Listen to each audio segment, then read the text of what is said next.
Hey YouTube, welcome back to my kitchen.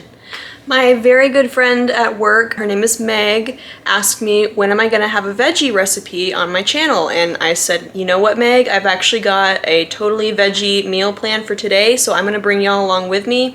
And we've got a little bonus because what we're gonna be making is pasta e fagioli. Sorry if I'm saying that wrong, I'm not Italian, but it's an Italian soup with beans, veggies, and noodles. And then I'm gonna be making a salad with homemade salad dressing that's absolutely delicious. I've made it a few times before and love it. And then we're also gonna be making homemade breadsticks. So stick around, I hope y'all like this episode. Let me get set up and we'll get going. So we're gonna start with the breadsticks. This will take the longest amount of time because of the rising process, so I'll go ahead and go over these ingredients and tools real quick. We're gonna need, I'm using my stand mixer for this with my bread hook attachment, my dough hook attachment. This I'll use to weigh out my flour. I've got it on my kitchen scale, so I'm gonna need 16 ounces of bread flour. I'm actually using all-purpose because I'm out of bread flour right now. I actually need to restock all my flour right now, but I'll just be using all-purpose and it should be fine. We also need 2 tablespoons of granulated sugar, and you may think, I don't want my bread to be sweet. It's not gonna be sweet. This has yeast in it, and the yeast needs the sugar to activate and bubble, so definitely do not leave out the sugar. We need 1 3/4 teaspoon of salt, 1 cup plus 2 tablespoons of warm water, so I just basically filled it to right in between the 1 and the 1 1/4 line. We need 1 1/2 teaspoons of instant yeast. I have active dry, but it's gonna be fine. It'll maybe just take a tiny bit longer. And then 3 tablespoons of unsalted butter melted.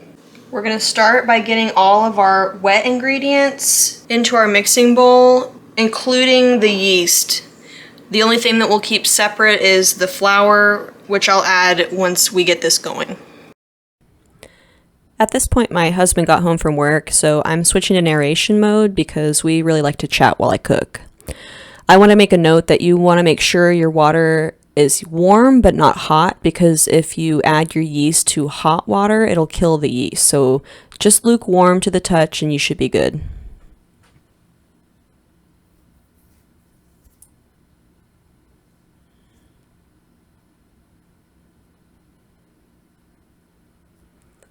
I'm keeping it on pretty low until I get all my flour added, just so that I don't have a dust explosion in my kitchen. But once we get all the flour added and it's moistened in the bowl, we can go ahead and turn it up to medium.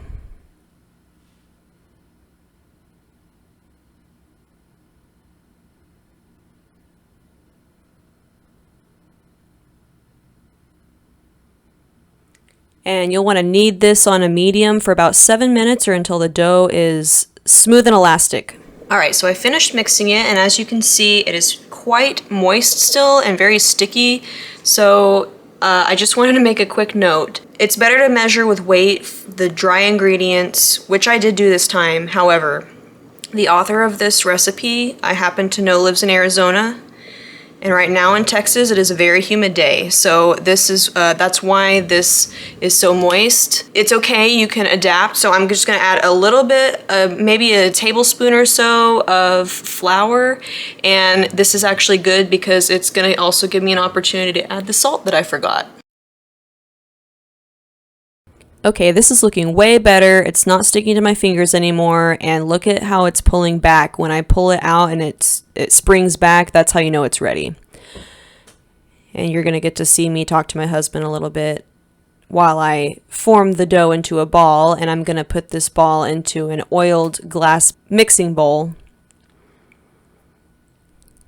And we'll let it rise for about an hour and a half next to something warm.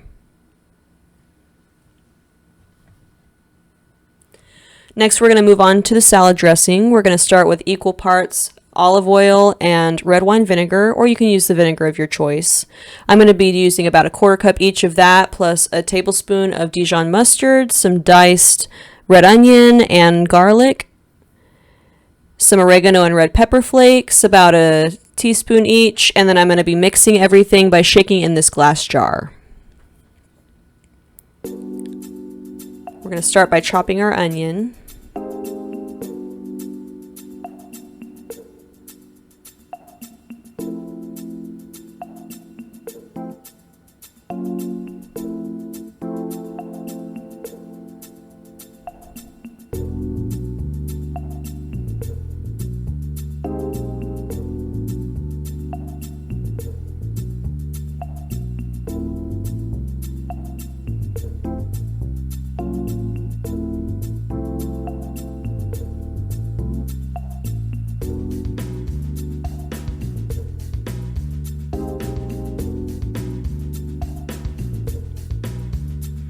And I don't really want to add the onion into my bare cup because I don't want any to stick to the bottom. So I'm going ahead and adding my oil and my vinegar.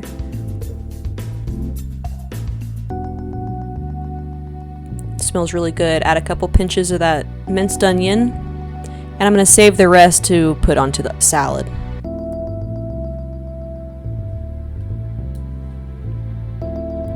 Next, we'll peel and mince our garlic.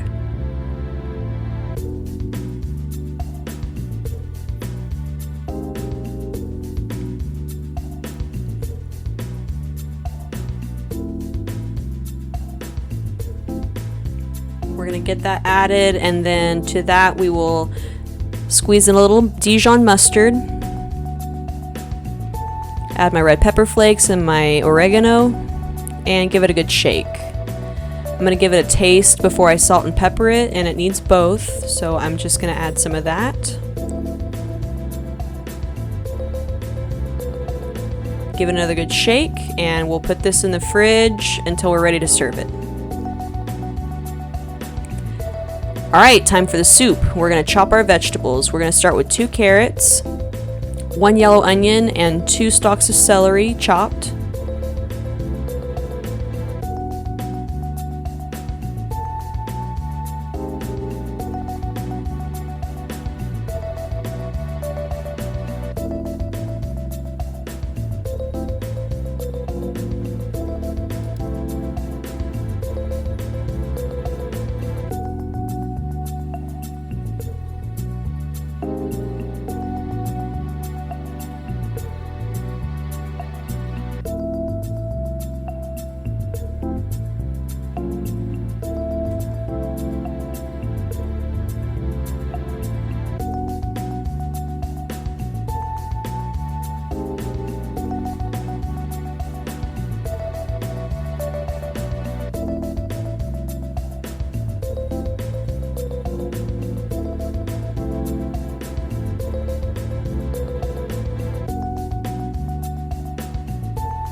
Alright, we're going to heat up a big soup pot and add about 3 tablespoons of olive oil. And once the oil's hot, we're going to add the vegetables we just chopped.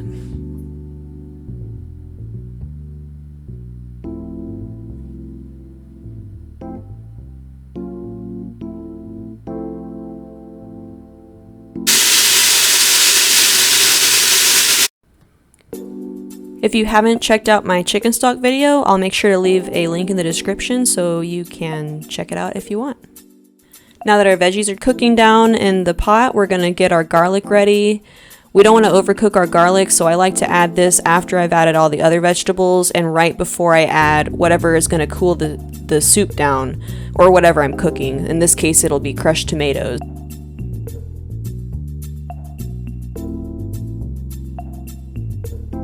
So I've already added my garlic in this shot, and it's heated up for about 30 seconds. And to stop the garlic from cooking, I then added the crushed tomatoes and I'm stirring it. Once the tomato mixture is boiling, then we can add our water and our vegetable stock.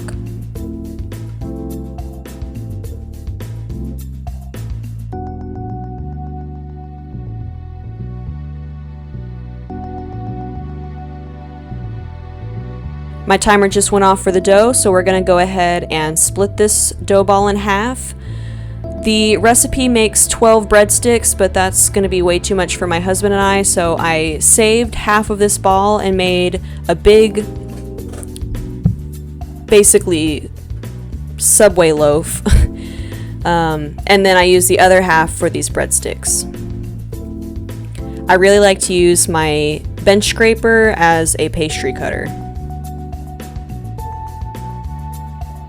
So there's my dough ball for the bread. This one I'm going to cut into 6 equal pieces, as equally as I can get them.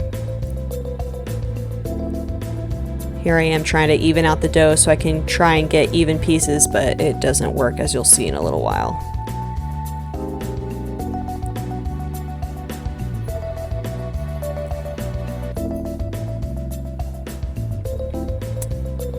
And once you've portioned out your pieces, you'll want to stretch them out into about 7-inch long logs.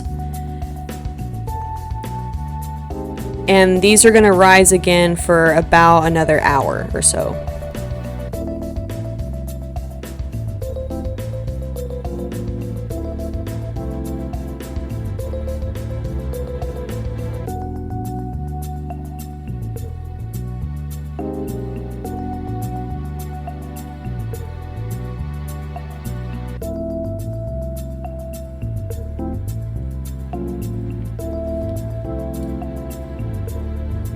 Make sure to cover your dough before you let it rise so that no dust or anything settles on it and it doesn't dry out too much.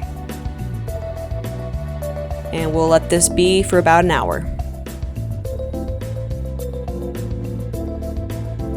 Back to the soup, we're going to go ahead and season it with 2 bay leaves, some oregano and red pepper, and as I've mentioned in some other videos, we like our food spicy, so if you're following the recipe, you will not be adding this much red pepper flakes.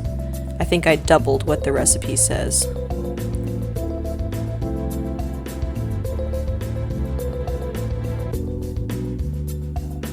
Next, we'll add our 2 cans of beans and our 1.5 cups of, I used elbow macaroni noodles. You can use mini shells or honestly whatever kind of pasta you like.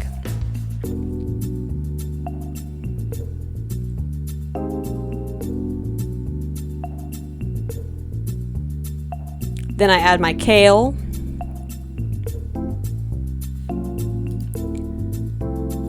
Yes, I'm adding more and even a little bit more. This looks like a lot, especially after I start stirring it in, but I promise it'll cook way down. Way, way down.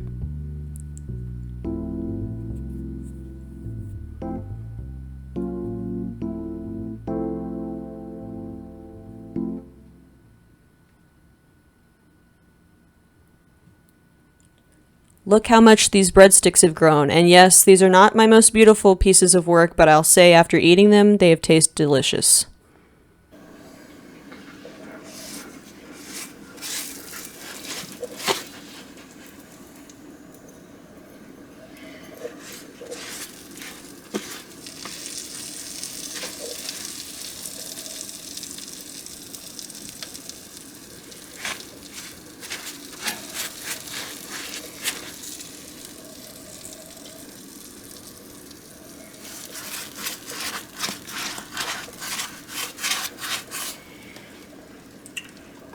I should probably be filming for you.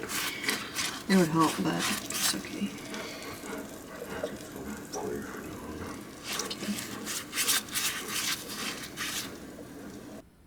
Doesn't that salad look good? Breadsticks, beautiful. Last shot of the soup.